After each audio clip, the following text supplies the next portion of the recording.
আজ বানাবো ডিমের হালুয়া। তার জন্য প্রথমে দুধ গরম করে নিব। দুধটা গরম করে তারপর ঠান্ডা করে নিব।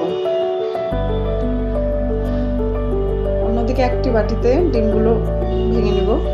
আমি 4টে ডিমের হালুয়া করব, আপনারা চাইলে কম বেশি করতে পারেন।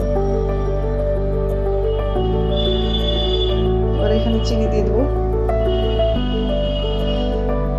ডিম আর চিনির মিশ্রণটাকে ফেটাতে হবে, খুবই ভালো হবে। যত ফেটাবো তত ভালো ডিমের হালুয়াটা তৈরি হবে। ফেটাতে ফেটাতে এরকম ফেনা ফেনা হয়ে আসবে, তখন দিয়ে দেবো দুধ। দুধটা কিন্তু গরম দিব না। কালারের জন্য একটু ফুড কালার দিব, আর একটু ভ্যানিলা এসেন্স দিয়ে দেবো, যেন গন্ধটা একটু না থাকে। ভ্যানিলা এসেন্স না দিলেও হবে, একটু এলাচ গুঁড়ো দিলেই হয়ে যাবে। আবার ফেটাচ্ছি ভালোভাবে। এবার কড়াই বসিয়ে ঘি গরম করে নিব। ঘিটা গরম হয়ে এলে তেজপাতা, দারচিনি, লবঙ্গ, গরম মশলা, এলাচ সব দিয়ে ফেটিয়ে রাখা মিশ্রণটি এবার দিয়ে দিব। এই মিশ্রণটি একটানা নেড়ে যেতে হবে, যেন তলে না লেগে যায়। যতক্ষণ ডিমের হালুয়া তৈরি না হচ্ছে নেড়েই যাব। এবার কিশমিশ দিয়ে দিলাম স্বাদের জন্য। নাড়তে নাড়তে এরকম ঘন হয়ে আসবে। প্রথমে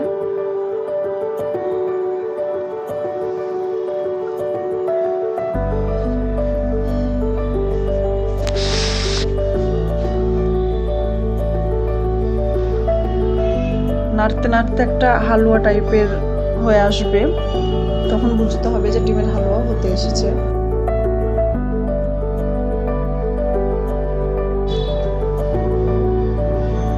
এই যে নেড়ে নেড়ে এরকমটা হয়ে আসবে, দানা দানা টাইপের। খুব ভালোভাবে নাড়তে হবে ডিমের হালুয়া যেহেতু, নইলে গন্ধ থাকবে।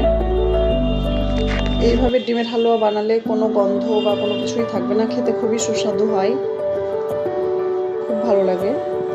আপনারাও ট্রাই করতে পারেন বাড়িতে।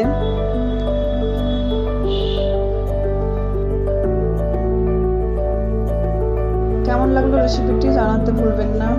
অবশ্যই কমেন্ট করবেন, ফলো করে পাশে থাকবেন। টাটা।